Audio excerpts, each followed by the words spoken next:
Times network ద్వారా గుర్తించబడ్డ India's number 1 varicose veins hospital Avis ని సంప్రదించండి. నమస్తే, వెల్కమ్ టు సుమన్ టీవీ. నేను మీ సుమన్ టీవీ ఉషా. కోల్కతా ఇన్సిడెంట్ గురించి గత 10 రోజులుగా మనం వార్తల్లో వింటూనే ఉన్నాం. కొన్ని వీడియోస్ సుమన్ టీవీ వాళ్ళు చేయడం కూడా జరిగింది. ఎస్పెషల్లీ ఈ కేసు విషయానికి కనుక మనం చూస్తే, సంజయ్ రాయ్ మదర్ ఏదైతే వీడియో ఇంటర్వ్యూ ఇచ్చున్నారో ఆ ఇంటర్వ్యూ చూసిన తర్వాత చాలా మంది పేరెంట్స్ దీనిపైన రియాక్ట్ అవ్వడం జరిగింది. పేరెంటింగ్ కి సంబంధించి ఏ విషయాలని గమనించాల్సిన అవసరం ఉంటుంది. అండ్ ఇవాళ రేపు ఈ వీడియో ఇంపాక్ట్ ఏ విధంగా ఉంది అంటే, పిల్లల విషయంలో భయాన్ని కల్పించే విధంగానే ఉందని చెప్పుకోవచ్చు. ప్రతి ఆడపిల్ల కూడా ఇన్సిడెంట్ చూసిన తర్వాత అవాక్కి గురి అవుతూ ఉన్నారు. ప్రత్యేకించి ఇన్సిడెంట్స్కి సంబంధించి పేరెంటింగ్లో ఎటువంటి చేంజెస్ తీసుకురావాల్సిన అవసరం ఉంటుంది, పేరెంటింగ్లో మనం ఎలా క్రాస్ చెక్ చేసుకోవాలి, పిల్లల కదలికలు మనం ఏ విధంగా గమనించాల్సిన అవసరం ఉంటుందన్న వాటిపైన మనతో పాటు మాట్లాడడానికి లైఫ్ కోచ్ రస్తా మన్యంపల్లి గారు ఉన్నారు. ఒకసారి ఆవిడని అడిగి పూర్తి వివరాలు తెలుసుకుందాం. నమస్తే రస్తా గారు. నమస్తే ఉషా. కోల్కతా ఇన్సిడెంట్ గత వారం రోజులుగా మనం వింటూనే ఉన్నాము. ఎన్నో ఎంక్వైరీస్కి సంబంధించి కీలక అంశాలు బయటికి రావడం అయితే జరిగింది. మదర్ ఇంటర్వ్యూ ఒక్కసారిగా అందరినీ షాక్కి గురి చేసిందని చెప్పొచ్చు. వాళ్ళ అబ్బాయి గురించి తను చెప్పిన కొన్ని మాటలు మనం వింటుంటే ఆశ్చర్యానికి గురి చేశాయనే చెప్పుకోవచ్చు. ఈ పేరెంటింగ్ అసలు ఏ విధంగా మనం చూడాల్సిన అవసరం ఉంటుంది అంటారు? పిల్లల విషయంలో పేరెంట్స్ ఏ విధంగా అబ్జర్వేషన్ ఉండాల్సిన అవసరం ఉంటుంది అంటారు? అంటే ఈ ఇన్సిడెంట్లో ఆవిడ చెప్పిన దానికి ఆ ఇన్సిడెంట్కి ఎక్కడా పొంతన కనిపించట్లేదు, బిహేవియర్కి సంబంధించి అయితే. సో ఒకసారి దీని గురించి. యాక్చువల్గా చాలామంది నా కమ్యూనిటీలో కానీ బయట నా ఫ్రెండ్స్లో కానీ దీని గురించి నువ్వు మాట్లాడలేదు అని అడిగినప్పుడు నన్ను అప్డేట్ మీద నేను అంటే నిజంగా చెప్పాను. ఒకవైపు లోపల మనోవ్యధ అయితే మనుషుల్ని ప్రతి ఒక్కళ్ళని, ఎందుకంటే జనరల్గా రియాక్ట్ అవుతుంటారు, రెస్పాండ్ అవుతుంటారు అందరూ. బట్ 1-2 డేస్ తర్వాత కాస్త సద్దు మనగటం, మళ్ళీ రొటీన్ ఒక చక్రాలో పడిపోవడం అనేది మనకు ఆనవాయితీ అయిపోయింది. సో ఈ ఇన్సిడెంట్ని చాలామంది పెయిన్ఫుల్గా తీసుకొని ద మొమెంటమ్ని రన్ చేస్తూ ఉండటము, జస్టిస్కి జరగాలని కానివ్వండి, దాని లోపల నిజ నిజాలను వెలికి తీయాలన్న ఉత్సుకత from the basic scratch citizen నుంచి మొదలు పెడితే హై అండ్ సిబిఐ వరకు. అంటే ఎందుకు నేను ఎప్పుడంటే ఒక పాజిటివ్ ఏదైనా అనుకుంటే ఎనర్జీ ఎలా సహకరిస్తుంది, యూనివర్స్ ఎలా సహకరిస్తుంది అనడానికి ఇది ఒక మంచి ఉదాహరణ.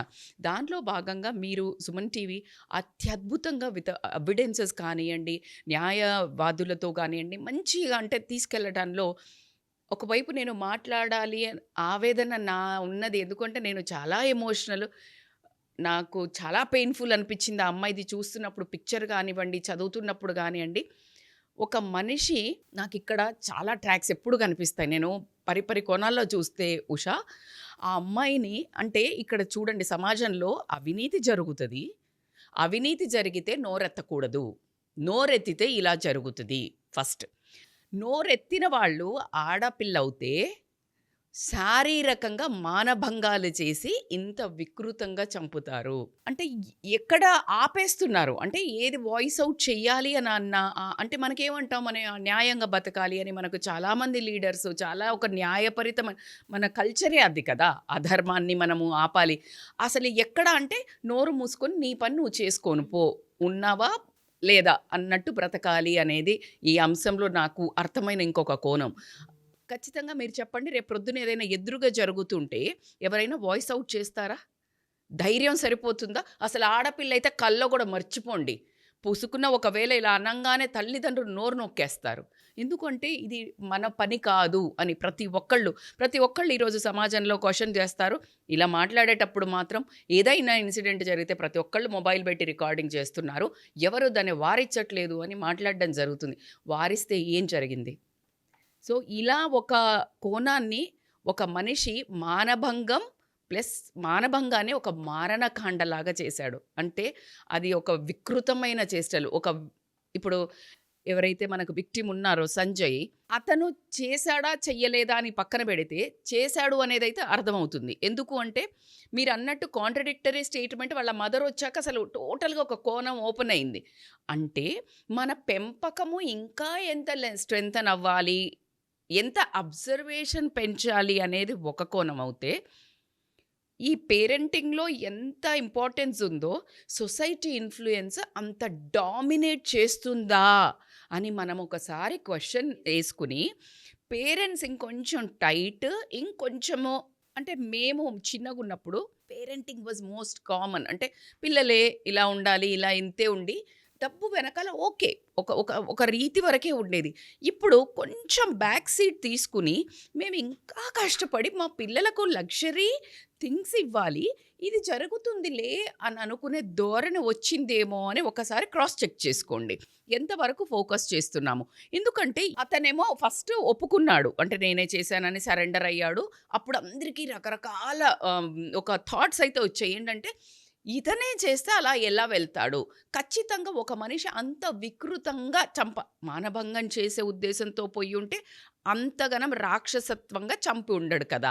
సో, క్లియర్‌గా ఒక ఆ కాలేజ్ మీదున్న ఒక అవగాహన, దాని పాస్ట్ హిస్టరీని, ఎక్స్ ప్రిన్సిపల్ పాస్ట్ హిస్టరీని గనక తీసుకున్నట్టయితే, ఇందులో అవినీతి కార్యకలాపాలు బాగా జరుగుతాయనేది ప్రతి ఒక్కళ్ళు మాట్లాడుతున్నారు. దాంట్లో ఎవరో ఇప్పుడు కొత్తగా రేపింది మాత్రం కాదు అనేది చాలా క్లియర్‌గా అర్థమవుతుంది.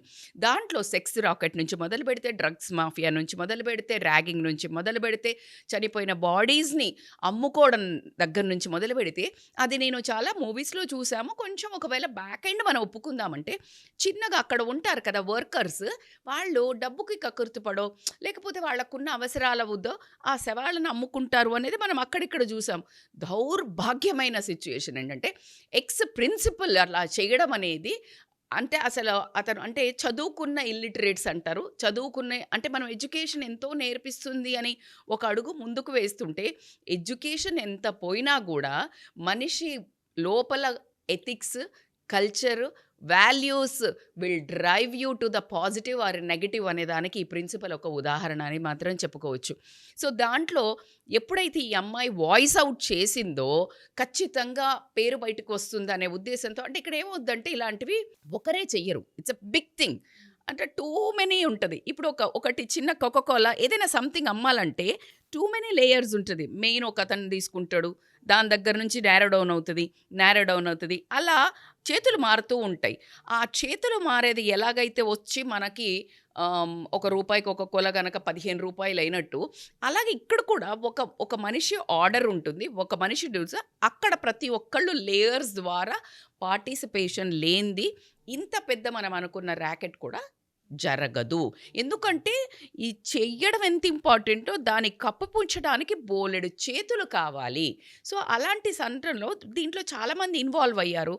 ఈ ఇన్వాల్వ్ అయిన వాళ్ళు ఏం చేశారు అంటే, ఇతను ఆల్రెడీ వాళ్ళ మదర్ చెప్పిన ప్రకారం is into NCC something in different this thing. So, I think is working for a police as some volunteer. అయితే ఆ పేరు చెప్పాలి అంటే ఇలాంటి వాడిని ఎలా చూస్ చేశారా అని ఇప్పుడు ఎవరిని నిందించాలి అనే దానికి కూడా నాకు అక్కడ ఒక థాట్ ఆగిపోయింది. అతన్ని కన్సిడరేషన్‌లో తీసుకొని ఇతని పాస్ట్ ఎక్స్‌పీరియన్స్‌ని మళ్ళీ గమనిస్తే, ఇతను ఆల్రెడీ వైఫ్ ఉంది. ఆమెను డివోర్స్ చేశాడు. అంటే ఆమెను హెరాస్ చేశాడు అని వాళ్ళ మదర్ ఇచ్చింది. ఆ రోజు నేను మీకు ఇంకొక వీడియోలో కూడా చెప్పాను. వాళ్ళ మదర్ ఇలా మాట్లాడింది. వీడు ఒక చాలా ఇలా అంటే క్రూరంగా తయారైపోయి వాళ్ళ వైఫ్‌ని ప్రెగ్నెంట్ ఉన్నప్పుడు తన్నడం వల్ల ఆమె ప్రెగ్నెన్సీలో ఇష్యూ వచ్చి ఆమెకి ఇష్యూ రావడం జరిగింది. ఇట్లాంటి దౌర్భాగ్యుడిని మీరు ఏ శిక్ష వేసినా కూడా మంచిదే. ఆవిడ అండర్‌గో అయింది. ఒక కూతుర్ని కోల్పోయినప్పుడు ఉండే పెయిన్. సో, అప్పుడే వేసి ఉంటే ఇలా జరుగుండేదాని కాదు అని నేను ఆ రోజు మీతో మాట్లాడటం జరిగింది. ఆ స్టాప్ అవ్వకపోవడం వల్ల ఇంత విచ్చలవిడితనం వచ్చింది. ఈ తల్లి చెప్పిన ప్రకారం చూస్తే అసలు ఆవిడ చెప్పిన పాయింట్స్ చూడండి మీరు. నా కొడుకు చాలా అంటే తల్లిలో నిజాయితీ ఉన్నట్టు అనిపిస్తోంది. అంటే అన్ని పాయింట్స్‌ని ఫ్రేమ్ చేసినట్టయితే అనిపించట్లేదు. బికాజ్ షీ సేయింగ్ నా కొడుకు చదువుకునేవాడు, మంచిగా చదువుకునేవాడు. అండ్ మీరు వెళ్ళి ర్యాండమ్‌గా నా కాలనీలో అడగండి, ఎవ్వరు చెడు బిహేవియర్ ఉందని చెప్పరు. నాకు అన్నం వండి పెట్టేవాడు, నన్ను బాగా చూసుకునేవాడు.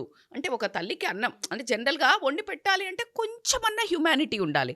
ఆ హ్యుమానిటీ ఉన్నవాడు అంత మృగంలాగా ఎలా చేశాడు? Too much of controversy is going. ఇప్పుడు ఇక్కడ మనకి మ్యాచ్ చెయ్యాలి అంటే, నేను ఒక ఆడదానిగా ఖచ్చితంగా పాలిగ్రఫీ టెస్ట్ కోసం ఈగర్లీ వెయిటింగ్. ఎందుకంటే ఒక మదర్ కూడా ఇలా మాట్లాడుతుందా? ఒకవేళ గనక తప్పైనట్టయితే హైడ్ చేస్తుంది అనే నిజాన్ని నేను ఒక మదర్గా అంటే తట్టుకోవడం అయితే కష్టం.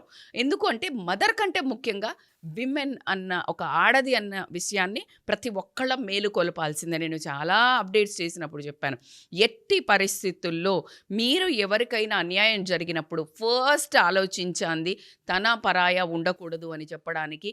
ఎవరికైనా ప్రాణహాని మానహాని జరిగింది అని అంటే you behave as a citizen, you behave as a human being.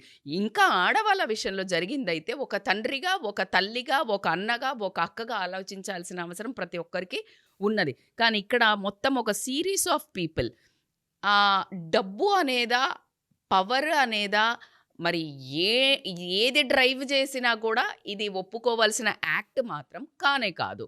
ఎందుకు అంటే ఆ అమ్మాయిని మానభంగం చేయమని చెప్పారా, చంపమని చెప్పారా? చంపమని చెప్తే గనక వీడు అలాంటి మృగమై ఉండడం వల్ల వెళ్ళి ఆ యాక్ట్ చేశాడా? చేసినా కూడా అంత అంటే ఒక మృగంలాగా, ఒక రాక్షసుడిలాగా ఎందుకంత కసి? అంటే దేని మీద వాడికి ఇంకా కోపం? మీకు అర్థమవుతుందా? ఏదో ఎమోషనల్లీ ఇంబ్యాలెన్స్ ఉన్న పీపుల్ ఇవి చేస్తారు. ఎందుకంటే వాడి ఎమోషన్స్లో ఇప్పుడు భార్య లేదు, యు గాట్ ఈ వెంట్ ఇన్ టు డిప్రెషన్. ఇలాంటి ఒక పర్సన్ ఎవరైతే ఏమీ లేదు, ఒక కట్టడి లేదు అంటారు కదా, ఆ కట్టడి లేని ఒక మృగాన్ని ఎంచుకున్నారు దీనికి. అంటే ఒక మంచి చెడు లేదు, వెనక ముందు లేదు, మదరే ఉన్నారు కానీ పిల్లలు లేరు, భార్య లేదు. You understand? అంటే అట్లాంటి వాళ్ళు ఎట్లుంటారంటే do or die. Family background చూస్తే మీరు అన్నట్టుగా మదర్ ఒకటే కనిపిస్తుంది. మదర్ మాట్లాడిన మాటలకు చూస్తుంటే నిజంగా వ్యత్యాసం ఎక్కడా కనిపించట్లేదు. తల్లి అంత తెలుసుకోలేనంత స్థితిలో ఉన్నారంటే పేరెంటింగ్లో చేంజ్ చేసుకోవాల్సిన మార్పులు ఏంటి? అంటే ఎంత స్పై పెట్టి చూడాల్సిన అవసరం ఉంటుంది అంటారు? ఎందుకంటే చిన్న విషయం కాదు కదా రస్తా గారు. పేరెంటింగ్లో మీరు అన్నారు మొన్న ఒకసారి మైన్యూట్లో కొన్ని పాయింట్స్ చూడాలి ఒక ఏజ్ వచ్చిన తర్వాత అని. ఈ కేసు వింటున్నప్పుడు అనిపించింది పేరెంట్స్ అందరూ కూడా అలర్ట్ అవ్వాలేమో. అంటే ఇవే చేస్తారని కాదు, ఏదైనా సరే పిల్లలకి సంబంధించి ఏ విధంగా చూడాల్సిన అవసరం ఉంటుంది అంటారు? ఇప్పుడు మీరు అన్నట్టు అందరి పేరెంట్స్కి ఇది పేరెంటింగ్ అంటే ఇంతవరకు పోరు కదా, మాకు జరగదు, మా పిల్లలు మరీ అంత క్రూయల్ కాదు అనుకుంటారేమో. నేను అదే చెప్తున్నాను, ఎవరి జీవితంలో వాళ్ళు క్రూయల్గా బిహేవ్ చేయొద్దు. దానికి ప్రతి ఒక్కటి ఇంటెన్సిటీ. అరే నువ్వు రేపు ప్రొద్దున ఊరికి ఒక అమ్మాయిని కొంచెమన్నా హర్ట్ చేసావు, అది కూడా క్రూయలే, ఏది మన కల్చర్ ప్రకారం. అయితే మీరన్న పాయింట్లో నేను మాట్లాడేది ఏంటంటే, ఇప్పుడు ఆవిడ చెప్పిన ప్రకారము నాకు ఇంట్లో వండి పెడుతున్నాడు, మంచిగా ఉన్నాడు, చదువుకున్నాడు. సో మనం ఈ యాంగిల్స్ చూసి ఏమనుకుంటాము, ఎక్కడ గొడవలు చేయలేదు. సో వాట్ పర్సన్ ఒక జడ్జిమెంట్ ఏమిస్తాము? ఇప్పుడు మనం కూడా ఒక్క వైపుకి ఒక కార్నర్ మరింది, కాదేమో వీడలాగా, ఇప్పుడు ఆ విక్టిమ్ అలా కాదేమో అనేటట్టు ఒక తల్లి పదాలు అంత పవర్ఫుల్గా, తల్లి నమ్మకము అంత పవర్ఫుల్గా ఉంటుంది. ఇక్కడ తల్లిని అయితే ఇక్కడ మళ్ళీ వీళ్ళు కొడుకు అనే కంటే ఒక ఇండివిజువల్గా గ్రో అవుతున్నారు. ఈ ఇండివిజువల్ గ్రోత్లో which portion is more dominating is a parenting, culture, values or society influence. కొంతమంది చెడుని తొందరగా అట్రాక్ట్ అవుతారు, కొంతమంది ఆ చెడులో ఉండి కూడా దే వోంట్ బి. నేను చాలామందిని చూసాను, ఒక 30 ఏళ్ళుగా నా లైఫ్లో చూస్తే 30 ఏళ్ళుగా నేను ఒక దగ్గర ఉన్నా కూడా అందరూ తాగుతున్నా, కొంతమంది తాగరు. అదే ఇంకొకరు తాగుతుంటారు. ఎందుకు అంత తాగుతారు? హెల్త్ ఖరాబ్ అవుతుంది అంటే బిజినెస్ చేస్తున్నాము, బిజినెస్ చేసినప్పుడు బిజినెస్ డీల్స్కి మాట్లాడాలంటే మినిమం సోషల్ డ్రింక్ ఉండాలి. What the hell, I have seen the biggest అంటే the best business people who are not having alcohol. నువ్వు ఇన్ఫ్లుయెన్స్ అవ్వడానికి ఒక సహారా తీసుకుంటుంటారు. సో ఇక్కడ నేను అన్న పోర్షన్లో ప్రతి ఒక్కళ్ళు, నేను ఆల్రెడీ చెప్పాను, ప్రతి ఒక్కళ్ళు ఒక మంచి చెడు ఉంటుంది. అందరూ ఇట్లా మంచి రాముళ్ళలాగా ఉంటారు అనను, అందరూ ఒక రాక్షసు రావణుల్లాగా ఉండరు. But the portion is dominating అన్నప్పుడు మన కల్చర్, మన వాల్యూస్ ఇన్స్టిల్ ఉన్నప్పుడు కాస్త చాపల్యం ఉన్నా, మనసు చాపల్యం అటు వెళ్ళినా లేదు. అమ్మ, నాన్న, మన వాల్యూ, మన చుట్టాలు, మన సొసైటీ, ఏదో ఒకటి చాలా ఉంటాయి అడ్డుగోడలు. ఎప్పుడైతే ఆ అడ్డుగోడలన్నీ దాటగలిగి ఇంత బరితెగించి మనం ఒక యాక్ట్ చేయాలి అంటే సొసైటీ ఇన్ఫ్లుయెన్స్ అన్న ఉండాలి. ఈ మనిషికి ఎమోషనల్ బ్యాలెన్స్ లేకపోవడం.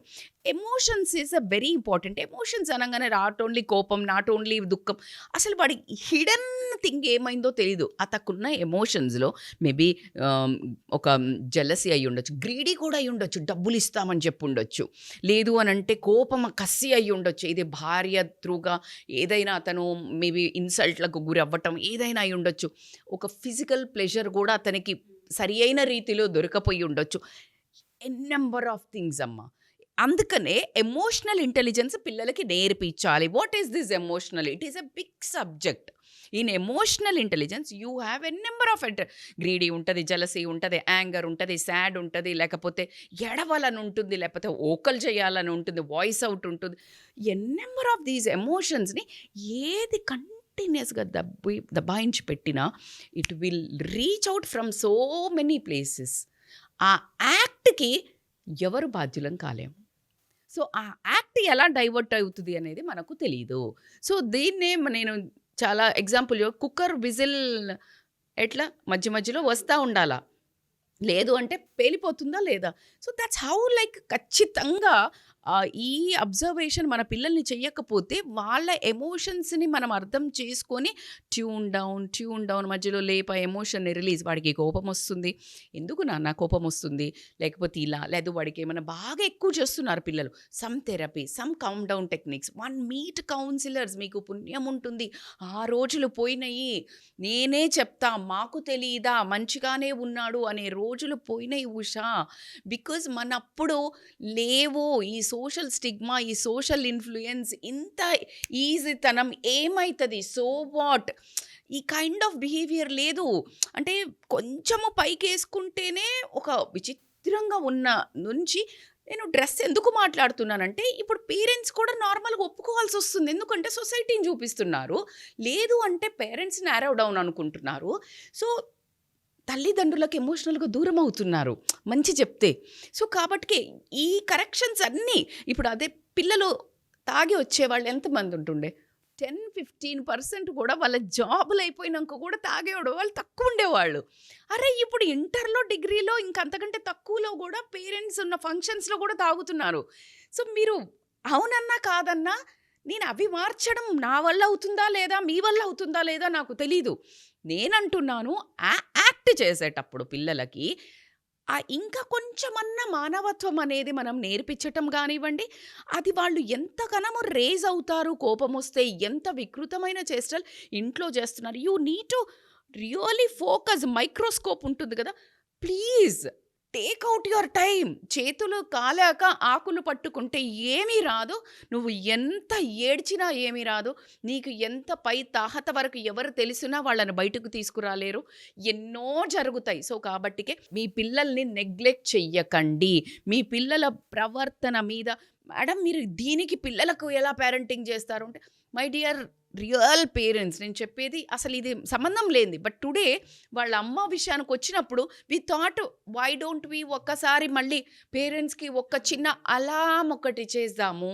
ఎందుకంటే వాళ్ళు చాలామంది మీరు పిల్లల గమనికలు, కదలికలు పేరెంట్స్కి ఏమాత్రం తెలిసినా మేబీ ఇటువంటివి చేస్తారని కాకపోయినా ఫస్ట్ పక్కదోవ పట్టే అవకాశాన్ని ఆపేసే అవకాశం ఉంటుంది. వాళ్ళు పక్కదోవ పట్టడం ఎందుకు, మనం ఎంతమంది వినలే, ఫ్రెండ్ అని తీసుకుని వెళ్ళి, అరే ఒక లవర్ని రా బాబు ఫ్రెండ్ అని పక్కకు తీసుకెళ్ళి వాడు నిర్దాక్షిణంగా చేతులు కళ్ళు మూసుకో నేను నీకు బర్త్డే గిఫ్ట్ ఇస్తా అని చెప్పి ఖాళీ ప్లేస్కి తీసుకెళ్ళి చేతులు కాలు పెట్టి ఆ అమ్మాయిని కిరోసిన్ వేసి తగలెట్టాడు. అది మనమే మాట్లాడాము. ఇది అంటే వాళ్ళు ఆ అబ్బాయి ఒక మదర్ సన్నే కదా మేడం, ఎట్లా, దట్స్ వాట్ ఐఎమ్ రిక్వెస్టింగ్. ఖచ్చితంగా మీరు ఎవ్వరు చెడిపోని వదలరు, ఇంకా కొంచెం జాగ్రత్త చెయ్యండి, ఇంకా కొంచెం జాగ్రత్త ఉండండి. ఎందుకంటే పిల్లలను కనడము ఎంత బ్యూటిఫుల్ థింగో, ఆ పేరెంటింగ్ కూడా it's such a beautiful thing. ఒక చెట్టు నానుకొని 10 మందికి నీడనివ్వాలి అని అంటే ఎలా అయితే మనం ఎరువులు నీళ్లు వేస్తున్నామో, మన పిల్లడు పెరిగి వాడు ఒక పిల్లలకు తల్లి తండ్రి అయ్యే వరకు ఖచ్చితంగా అది మన బాధ్యతే అని ఒక మదర్ కానీ ఫాదర్ కానీ, వాళ్ళ సొంత పిల్లలే కాకుండా చుట్టూ ఉన్న మదర్స్ ఫాదర్స్ కానీ మనం సొసైటీలో కొంచెం నడుం కట్టి కనుక అబ్జర్వేషన్ స్కిల్స్ని ఎన్హాన్స్ చేసుకున్నట్టయితే కనుక కొంత పిల్లల ప్రవర్తన సత్ప్రవర్తనకు మార్స్తూ ఇలాంటి భయంకరమైన ఇన్సిడెంట్ల నుంచి తప్పించుకోవచ్చేమో అనే ఒక చిన్న ఆశ. Wonderful narration ma'am, no words. ఎవరైతే మా ఈ వీడియో చూస్తూ ఉన్నారో, జస్టిస్ ఫర్ అభయ, మేము కూడా ఆ నినాదంతోనే ఉన్నాము. అండ్ దాంతోపాటు ఈ వీడియో చూసిన ప్రతి పేరెంట్స్ కూడా అందరికీ షేర్ చేయండి. పేరెంటింగ్లో మనం చాలా క్షుణ్ణంగా పరిశీలించాల్సిన చూడాల్సిన అంశాలు ఎన్నో ఉంటూ ఉంటాయి. పిల్లలకు సంబంధించి ప్రతి పాయింట్, ప్రతి ఎమోషన్ని కూడా మనం క్యాలిక్యులేట్ చేయాల్సిన అవసరం వచ్చిందని చెప్పుకోవచ్చు. ఎందుకంటే వాళ్ళలో క్యూరియాసిటీని డెవలప్ చేసే అవకాశాలు చాలా ఎక్కువగా కనిపిస్తూ ఉన్నాయి. సో మీరు అన్నట్టు ఇప్పుడు నేను కూడా ఈ నినాదాన్ని మాత్రం కంటిన్యూ అవ్వాలి. స్టిల్ ఆ అమ్మాయికి జస్టిస్ అయ్యే వరకు, జస్టిస్ ఫర్ అభయ ఖచ్చితంగా త్వరగా జరగాలి అంటే ఈ మొమెంటం క్యారీ ఆన్ చేస్తానే ఉండాలి. అయిపోయినాక ఆ శిక్షలను కూడా ఖచ్చితంగా మనం మీడియా ద్వారా సొసైటీకి ఒక భయాన్ని క్రియేట్ చేసే వంతు కూడా మనం తీసుకోవాలని నేను కోరుకుంటున్నాను. థ్యాంక్ యూ రజిత గారు. Thank you so much. Thank you so much Usha. Suman టీవీలో మీ పర్సనల్ అండ్ బిజినెస్ ప్రమోషన్స్ కోసం కింది నెంబర్కి కాంటాక్ట్ చేయండి.